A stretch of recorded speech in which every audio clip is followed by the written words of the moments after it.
Les amis, bonjour à tous et bienvenue dans cette toute nouvelle vidéo. Aujourd'hui, on va faire une vidéo mercato, mais on va un petit peu changer nos habitudes. Je vais un peu moins rentrer dans le détail, mais je vais beaucoup plus regrouper tout ce qui se passe sur la scène européenne. Alors bien sûr, en fin de vidéo, j'attends vos commentaires pour savoir si ce genre de format, ça vous plaît. Dans tous les cas, les amis, je vous revois tout ça juste après l'introduction. Je vous souhaite un excellent visionnage. N'oubliez pas les pouces en l'air, et c'est parti.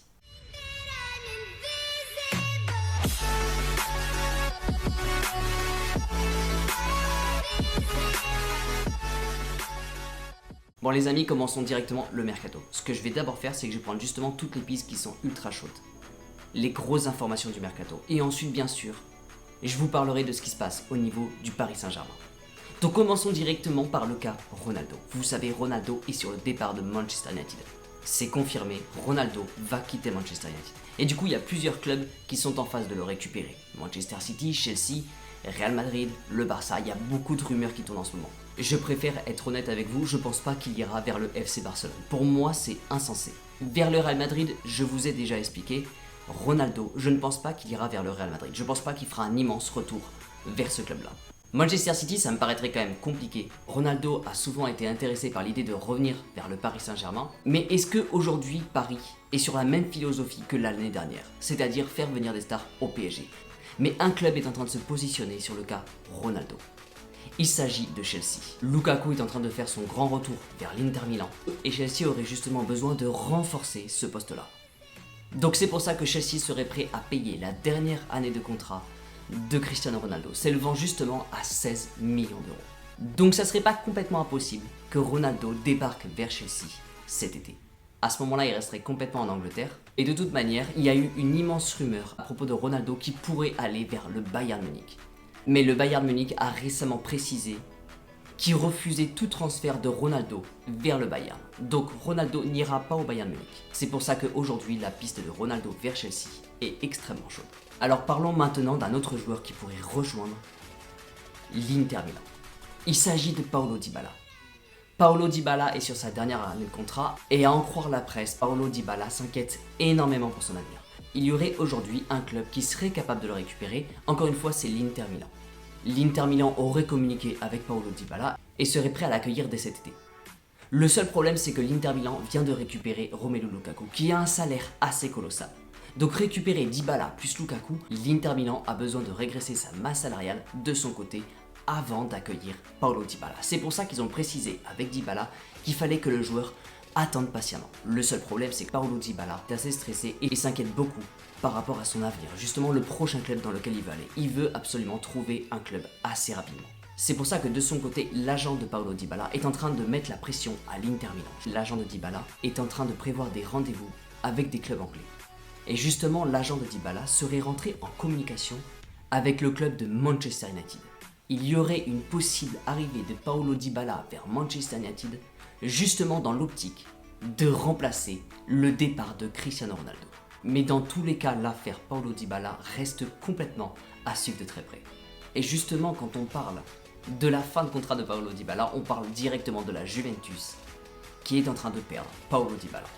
Et vous l'aurez compris, on va parler de ce joueur parisien qui vient d'arriver à la Juventus. Di Maria a terminé sa dernière année de contrat avec le Paris Saint-Germain et s'engage en ce moment avec la Juventus. Alors oui, clairement, ces images ont tendance à faire mal aux yeux car vraiment Di Maria a porté le maillot avec honneur. Mais dans tous les cas, j'espère vraiment que Di Maria va s'éclater à la Juventus. Vraiment excellente continuation à lui. Par contre, la question que je me pose, c'est quelle est la stratégie derrière de la part de la Juventus? Ils perdent Paulo Dybala, qui n'a pas fait justement une saison totalement incroyable, et justement de son côté, Paulo Dybala a du mal à retrouver un club pour l'année prochaine. De leur côté, ils récupèrent Di Maria, donc justement c'est pas impossible que Di Maria soit le remplaçant direct de Paulo Dybala, mais derrière, ils signent Di Maria pour seulement une saison. Donc je comprends pas bien la stratégie de la Juventus avec justement la signature de Di Maria. Mais dans tous les cas, bon courage à Di Maria. On va passer maintenant du côté du Paris Saint-Germain. Pour le moment, tout ce qui est Scamacca, Ekitike et Robert Lewandowski, pour le moment, c'est en train de stagner. Et aujourd'hui, il y a un dossier qui est en train de brûler, c'est bien sûr le cas Renato Sanchez. Je vous explique ce qui est en train de se passer. Pour le moment, Renato Sanchez, avec Lille, est entre deux propositions. La première venant du Paris Saint-Germain, la deuxième de l'AC Milan. Vous allez voir, Renato Sanchez n'est pas du tout en accord avec Lille. Le PSG a proposé 10 millions d'euros pour Renato Sanchez. L'AC Milan a fait exactement la même chose. Ils ont proposé 10 millions d'euros pour récupérer Renato Sanchez. De son côté, Renato Sanchez veut absolument partir vers le PSG. Il n'a Dieu que pour le PSG. Mais de son côté, Lille voudrait absolument que Renato Sanchez parte du côté de l'AC Milan. Et je vais vous expliquer pourquoi. Vous savez, dans une vidéo, je vous ai expliqué pourquoi le PSG ne recrutait jamais en Ligue 1. Et d'un certain côté, vous avez certains clubs qui n'ont pas forcément envie de vendre leurs joueurs du côté du Paris Saint-Germain parce que justement, de leur côté, ils perdent un joueur et d'un autre côté, justement, le Paris Saint-Germain se renforce avec une nouvelle arrivée. Vous savez que Lille a été champion de France devant le Paris Saint-Germain, justement, avec Renato Sanchez, coaché par Galtier. Alors d'un certain côté, Lille ne veut pas vendre Renato Sanchez au PSG pour ne pas le renforcer. Je pense pas qu'ils ont envie de casser la relation entre Renato Sanchez et Galtier, mais je pense qu'ils n'ont surtout pas envie de la recréer au Paris Saint-Germain. Pour eux, de leur côté, se donner une chance de passer devant le Paris Saint-Germain pour l'année prochaine. Donc voilà, Lille n'est pas forcément d'accord avec le fait que Renato Sanchez parte vers le PSG. C'est pour ça qu'ils ont un gros penchant vers le fait que Sanchez parte du côté de l'AC Milan. Mais ça, c'est ce que veut le club. Et Renato Sanchez veut absolument partir vers le Paris Saint-Germain dès cet été. Alors je sais, d'un certain côté, il y a beaucoup de choses qui se passent sur le mercato. On parle beaucoup, mais vous l'avez compris, il n'y a pas grand-chose qui se passe. Pour le moment, le PSG n'a créé que quelques signatures. Sans parler forcément de Campos et de Galtier, le PSG aujourd'hui, le seul joueur qu'ils ont recruté, c'est Vitinha.